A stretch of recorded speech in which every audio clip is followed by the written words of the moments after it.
Doru Diricel îl cheamă. Am dus la el la bar, era cu o zi înainte de Crăciun. Și știu că a venit cineva de la Cluj-Napoca, nu mai dau nume cine a venit. În orice caz, în seara respectivă s-a făcut vreo 3.000 de euro. Din 3.000 de euro mi-a venit partea 2 milioane. Acum aici am zis.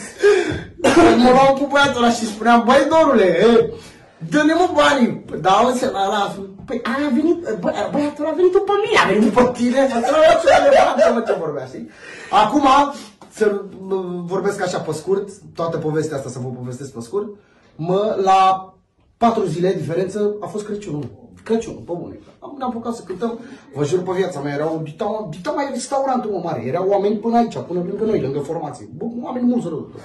Îți dai seama când am început să cânt, că am făcut de acolo. Și acum e prietenul al meu cu Orga, bine, ca să vă detaliez așa, atâta are mâna. Și nu vă exagerez, atâta, o lopată de mână. Și am spus și eu în spate. Băi, am spus și eu în spate, bă, fură și tu. Acum eu știam că cu câteva zile înainte ne arsese ăla de câteva mii bune. Acum că ăla când a furat a băgat 2 mâini. Bă, 2. S-a jurat, cum a venit, bă, să mor eu, să în termenii noștri lăutărești, dacă n-am băgat decât 2 mâini. Vă jur pe viața mea, știți cât a luat în 2 mâini? Toți banii. S-a vrut să se... Bă, toți banii! Tu nu înțelegi că în momentul în care a deschis, uite cum a făcut Doru. Când a deschis husta de la acordeon. Cum, mă? S-a uitat la noi, cine a furat că dau acatiste? În fine, multe întâmplări de genul ăsta.